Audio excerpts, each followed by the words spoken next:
Ito ang inyong lingkod na nagbabalik upang magbigay ng mga balitang walang bias at pawang katotohanan lamang. Ito ang Bayang Pinas. Ang isyong ito ay naging usap-usapan sa buong bansa at iba't ibang social media platforms. Attorney Guevara, pinangaralan itong si Attorney Congressman Lagman at pati itong si Congressman Abante. At sinabi pa umano dito at tinanong itong si Congressman Lagman kung abogado ba talaga siya. At sinabi rin niyang mag-refresher ka. At sinabi din niya itong si Abante na kumuha muna daw ng law sa kolehiyo dahil isa siyang inutil sa batas. Dito nga natin makikita mga kaibigan na itong si Attorney Guevara ay talagang pinamukha dito kay Congressman Lagman at kay Abante na wala silang alam at ignorante sila sa ating saligang batas dahil hindi nila alam ang kanilang pinagsasabi.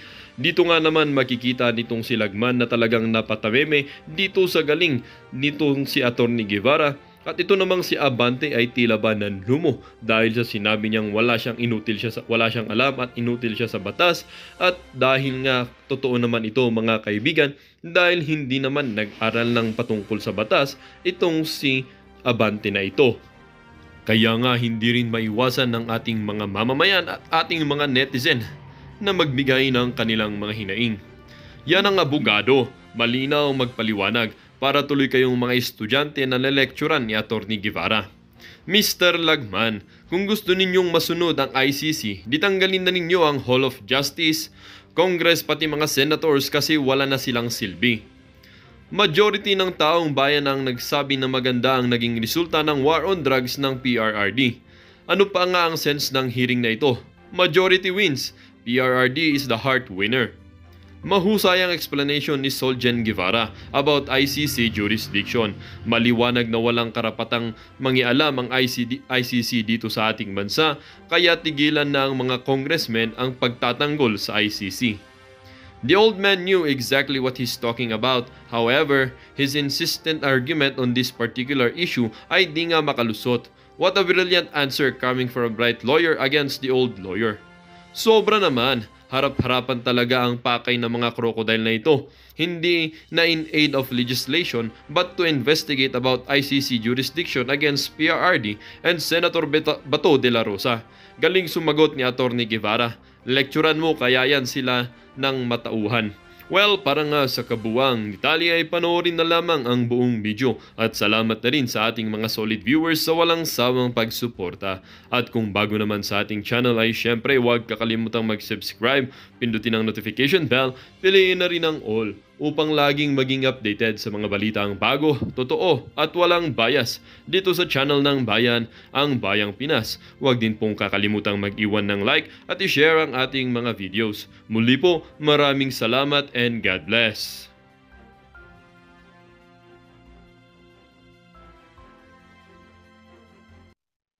Yun pong sa parte ng ICC ay meron pong there are specific articles of the Rome Statute that deal with the exercise of jurisdiction.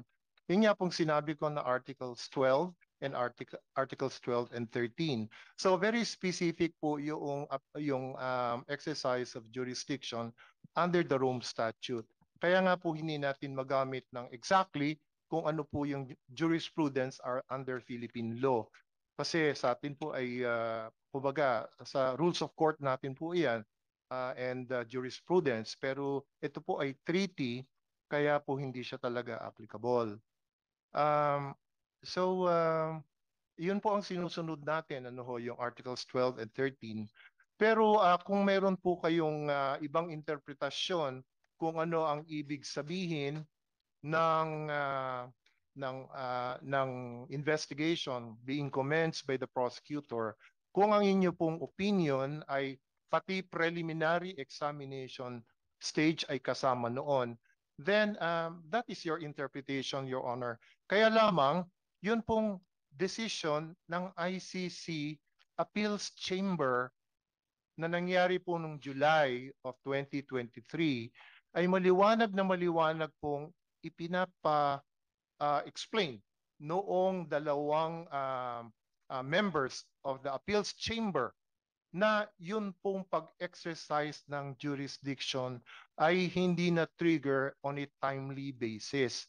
At yun po ay makikita natin doon sa dissenting opinion ng mismong presiding judge ng ICC. Okay. Unfortunately, yun pong three other members of the appeals chamber did not make any statement at all about the issue of jurisdiction.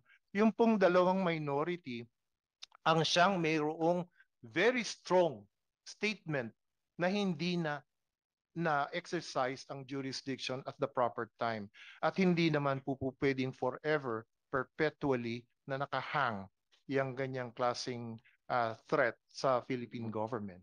Kaya po ganon ang kanilang naging decision. Ito naman mga articles you have cited, good Senator Solicitor General, ay article, ano ngayon? 12 and 13 po. 12 and 13 Preconditions to the exercise of jurisdiction. jurisdiction. Ito naman ay na-modify. Hindi pa po siya namumodify. Na-modify yan. Mismo sa Room Statute, doon sa Article 127 on withdrawal. Hindi po siya minomodify kasi Not-modify yan sa separate po yung 127 eh. natural. Pero a subsequent article, in our interpretation, a subsequent article can be construed to modify a previous article. At dito naman sinasabi na kailan mag-cooperate ang isang estado kahit na naging effective na ang withdrawal. That is very clear sa Article 27, which is subsequent to Article 12 and 13. Now,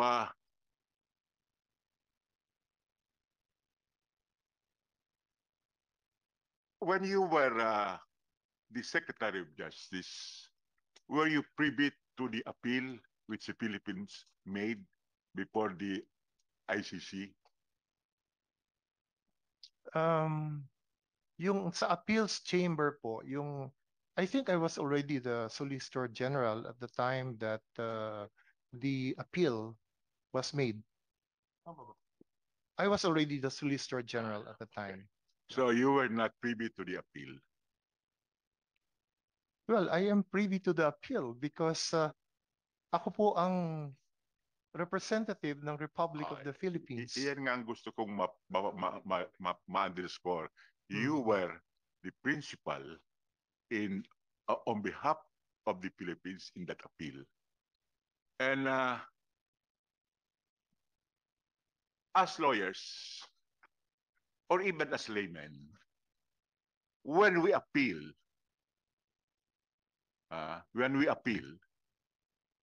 we are expected to respect the appeal, whether it is for us or against us. In this case, the appeal by 3-2 was against the Philippines appeal, where the court reiterated its jurisdiction. Is that correct? No. No, dahil wala nga pong aspect yung decision ng appeals chamber na nag-deal with the issue of jurisdiction.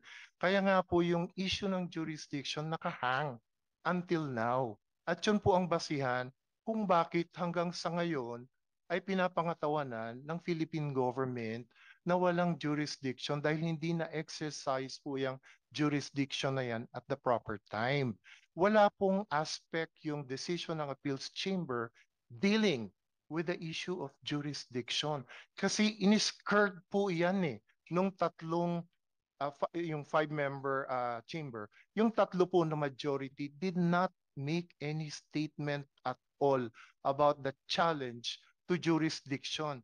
Ang sinabi lang po nila, this is not the proper time to address the issue of jurisdiction. Kaya po nakahang yung issue ng jurisdiction until now.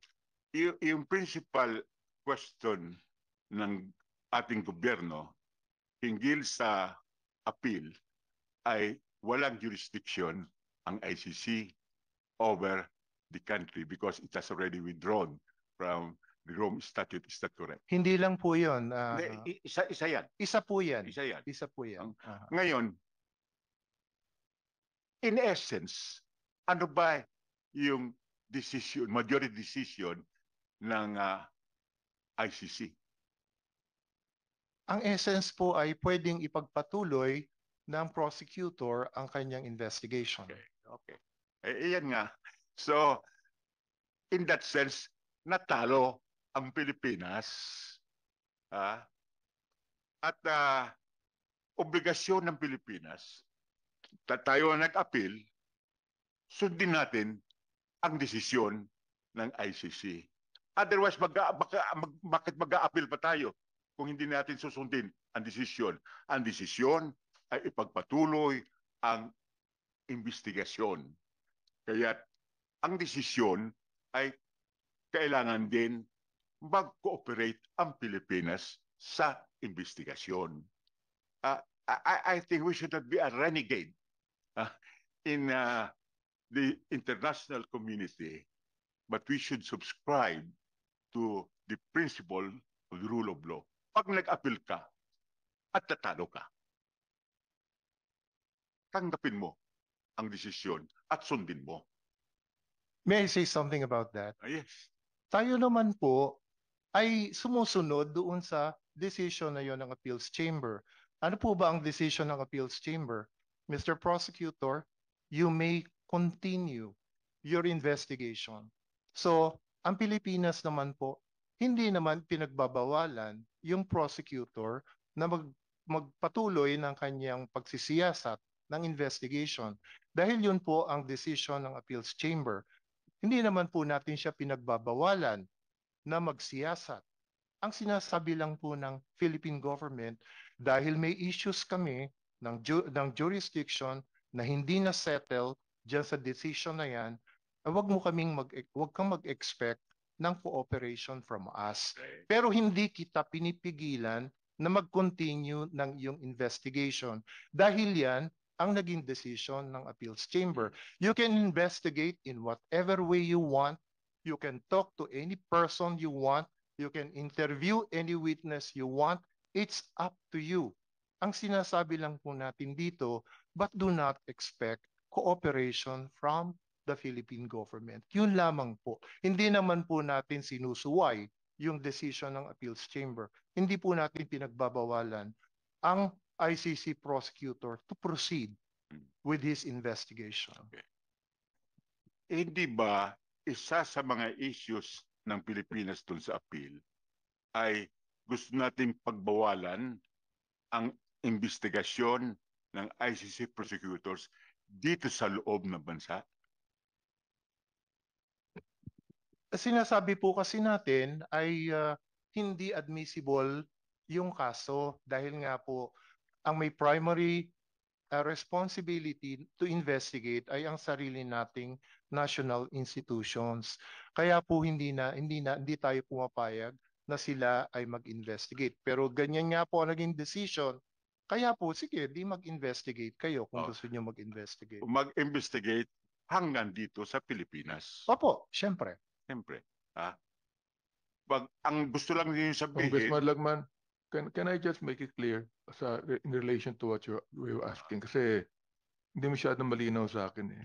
So yung pinag-uusapan natin ngayon na Solicitor General na ayaw makipag-cooperate ng Philippine government sa ICC pero pinapayagan sila mag-imbestiga. Yun ba ang gusto mo sabihin? Yes, hindi naman po natin pinagbabawalan na mag-investigate yung prosecutor dahil yun po... Therefore, naniniwala din kayo na may jurisdiction ang ICC na mag-imbestiga kahit na hindi mag-cooperate ang gobyerno?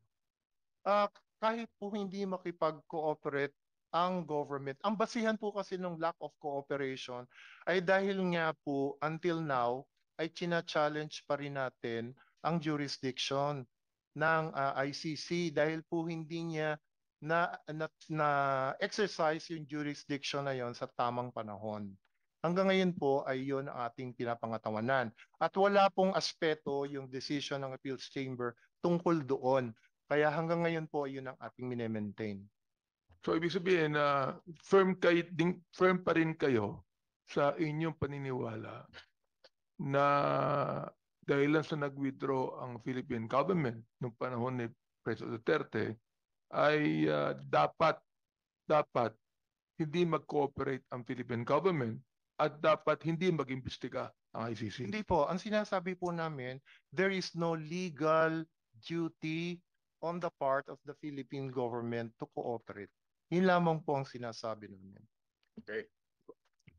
Maliwanag naman yun, Mr. Chairman, na ang sinasabi ni Solicitor General, pwedeng mag-imbestiga ang ICC, conduct the preliminary investigation dito.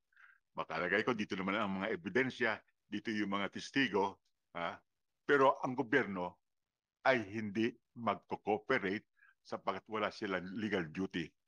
Kahit na admitted naman na doon sa Article 127, may legal duty ang Pilipinas to cooperate in the investigation. Ngayon, ang sabi ng Solicitor General, Mr. Chairman, ay meron pang question sa admissibility or yung complementarity. Jurisdiction and admissibility po. Okay, okay. Yung sa complementarity, wala nang problema ba yun? Hindi po. Until now, we maintain our position kasi na ang may primary responsibility ay ang ating mga national institutions. Okay. Pero doon sa complementarity, hindi naman tinutukoy yung the whole gamut of the judicial system in the Philippines, that it is working or it is not working. Ang tinutukoy lamang ay tungkol dun sa kaso before the ICC, kung yung bang respondents ay being prosecuted or being tried in Philippine courts. That should be the context of complementarity. Si former President Duterte ba at sila, yung mga kanyang major correspondents ay meron ng prosecutor na Pilipino, prosecutorial office na may nakapending na reklamo laban sa kanila na iniusig.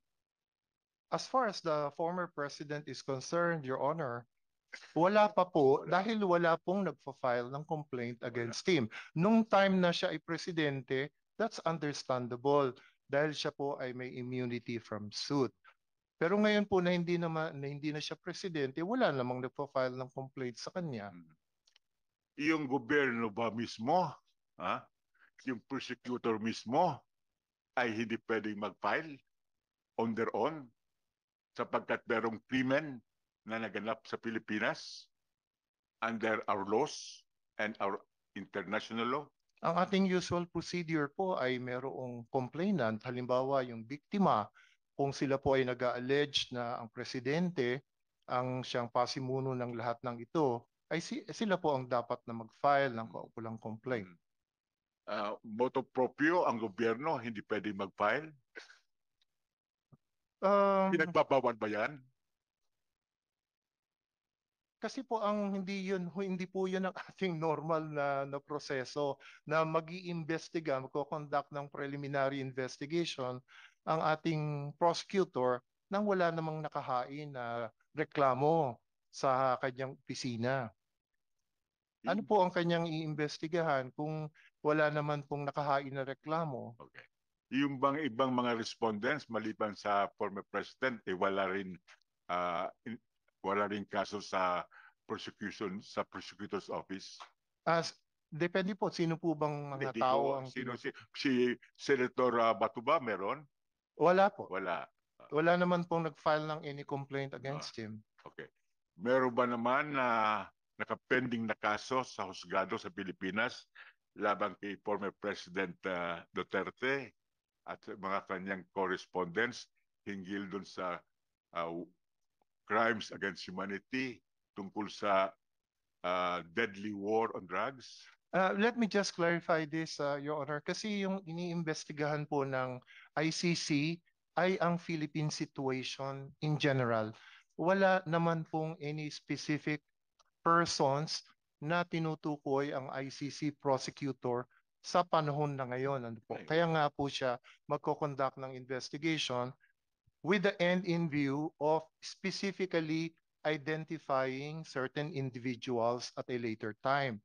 Pero wala pa po tayo doon eh. wala naman hong ina-identify ang ICC prosecutor na specific persons na siyang ah, papaharapin sa ICC trial chamber kung kinakailangan.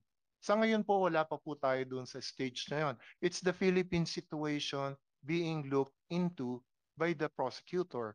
Kaya po, hindi po parang wala pong parallelism na tanungin kung meron na po bang domestic complaint against Senator Bato or meron na po bang local case against the President.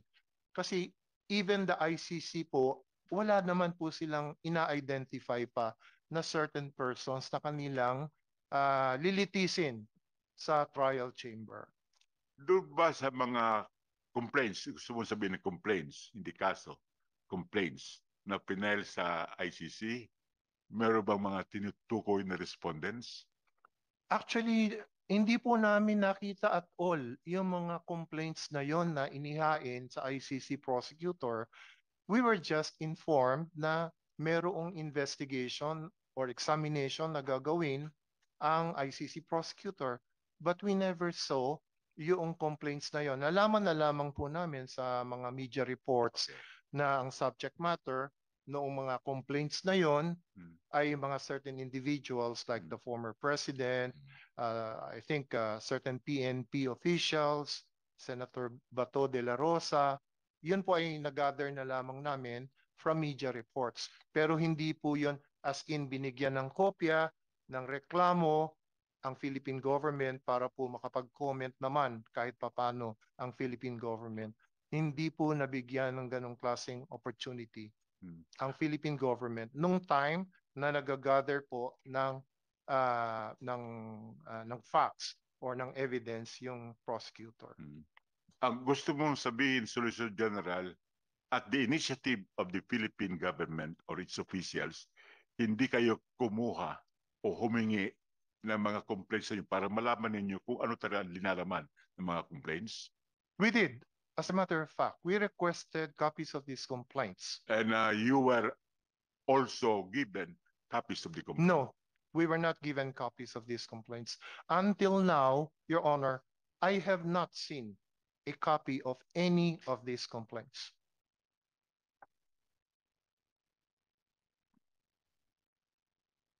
Sino ba sa mga resource persons ay may copy ng mga complaints na ito? Mr. Chair, copy of The complaints sa ICC. Kami, Mr. Chair, may copy kami ng complaint namin and of course the complaint of Attorney Sabio. Maybe Attorney... Pakibigyan mo nga si Solicitor General para malaman niya kung anong linalaman ng mga complaints na yan. Yes, Mr. Chair. At bigyan mo rin ang John Committees ng kopya ng mga complaints na yan.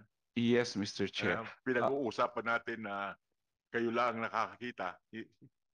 Yes, Mr. Chair. At saka I'd just like to add, Mr. Chair, if I may, yung Department Circular 20-A lang ng DOJ about motu proprio investigation if in the information of the DOJ a crime has been committed. Parang wala akong nakita na need of a complainant dito. And in fact, the PNP is even motu proprio also required to investigate under the Department Circular if kahit walang complainant, if they feel that there's a crime being committed. So yun lang, Mr. Che, gusto kong i-add thousands of deaths. And I think that's enough information to at least initiate an investigation despite the absence of... Attorney Nery, ilan po ang complaint na na-file ninyo? Sa ICC po, isa po.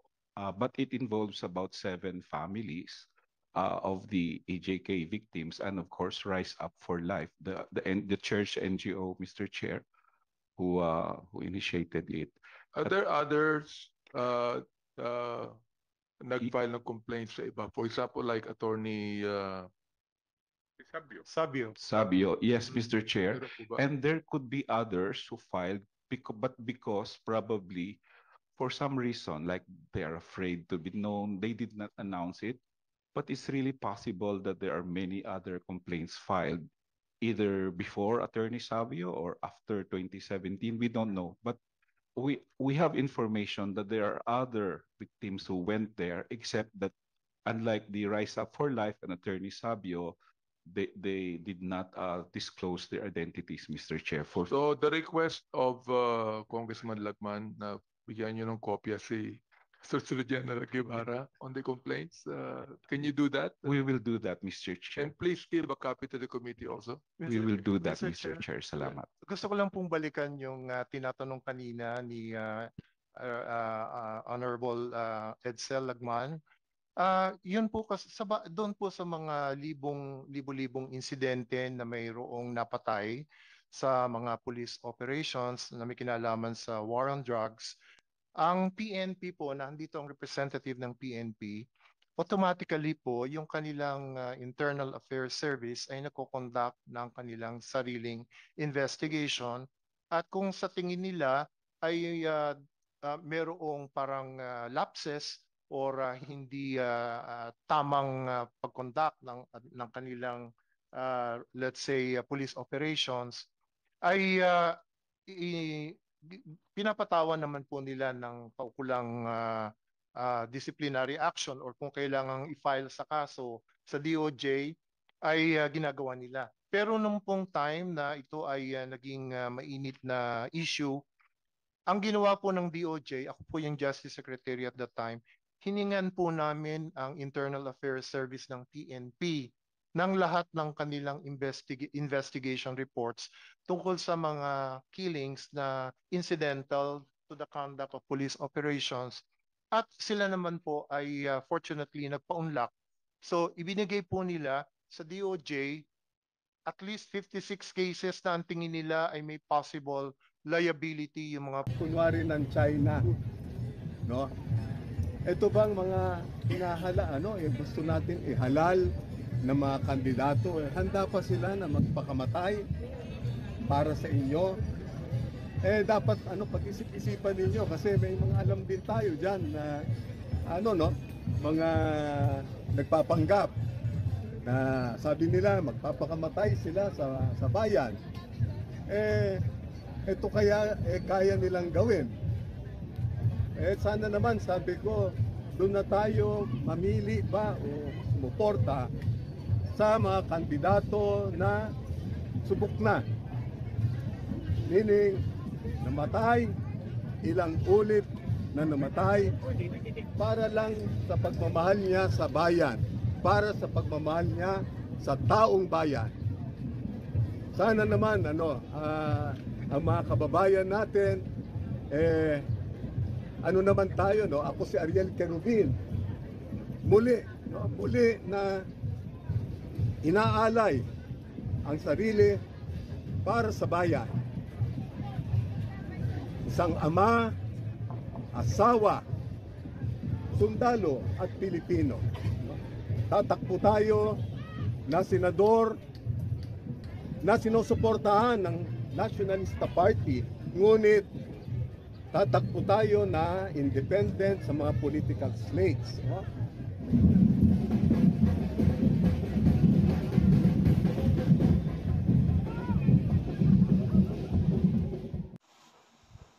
Okay, yan po si Colonel Querubin, living hero. Dahil isa siyang Medal of Valor awardee. Nakuha niya yung kanyang Medal of Valor nung kasagsagan ng gera noong year 2000, panahon ni former President Joseph Estrada. Nagkaroon po ng all-out war versus the MLF, at itong si Lieutenant Colonel Ariel Querubin pa noon, siya ang unang napasabak sa matinding labanan sa Lanao del Norte, sa Barangay Dilabayan, Kauswagan, Lanao del Norte. Ako, may personal knowledge ako sa kanyang Medal of Valor dahil nasa likod kami.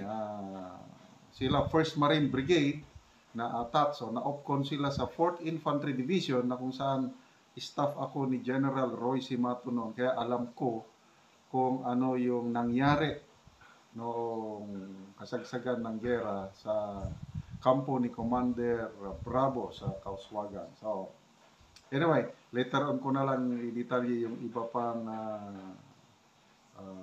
karanasan ni Colonel Ariel Querubin. Basta bago itong pagkandidato niya, ano siya, connected siya sa San Miguel Corporation, I think, Vice President siya for Security Operations. So, after his retirement, diyan na siya sa San Miguel. And then, isa pa, is panahon ni President Gloria Macapagal Arroyo, ano siya, nakulong ng I don't know how many years dahil nilabanan niya yung yung issue against kay PJ Minon, yung Hello Garci tape, something like that. Tapos nung mga koditas, 1986 onwards, ito si Ariel Kerubin, member siya ng Reform Armed Forces Movement, RAM. At ano na siya, ang kwento sa buhay niya is halos patay na siya. Wounded siya nung anti-government siya. Sila ang nagkudita laban sa Cory administration. At halos patay na siya. Mabuti na lang at may isang sundalo, pro-government. Nung makita yung kanyang daliri at may sing-sing na PMA, bullring, ang sundalo, gumawa siya ng paraan para madala siya sa ospital at nabuhay muli. Yan po ang kwento ni then Lieutenant Ariel Kerubin. Ito na ngayon, kumakandidatong senador. Okay, so siya yung unang PMA, class 79. Isa pang PMA, class 1983 naman, si retired Colonel Allen Capuyan. Dati siyang commissioner ng National Commission on Indigenous Filipinos, panahon ni PRRD. Tapos siya yung Executive Director ng National Task Force on Ending the Local Communist Conflict. So, isa sa malaking contribution ni Yusek Capuyan, Chairperson Capuyan, is itong paghina ng local communist insurgency sa bansa dahil sa magandang pamamalakad niya as Executive Director ng NTF-ELCAC. So ang kanyang advocacy, kung manalo siya, is para sa kapakanan ng mga indigenous people. Again, nakasama ko rin dito sa Mindanao si Colonel Allen Capuyan, class 83. So yun na. Class 79, Kerubin, class 83, Allen Capuyan. Isa pang Colonel Gringo Honasan, class 71. So, karaan na ito, matagal na.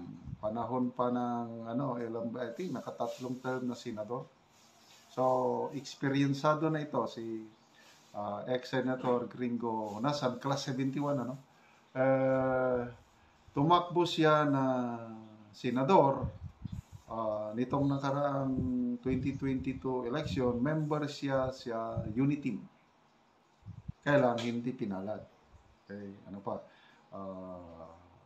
inappoint siya ni PRRD noon na Secretary ng Department of Information, Communications and Technology. And then, yan na. Susubukan niya ulit magpa-re-elect. Ang kanyang partido is Reform the Armed Forces Movement. New RAM, Armed Forces Movement. Tatlo na. Okay. Pang-apat, si Major General, retired Major General Delphine Lorenzana.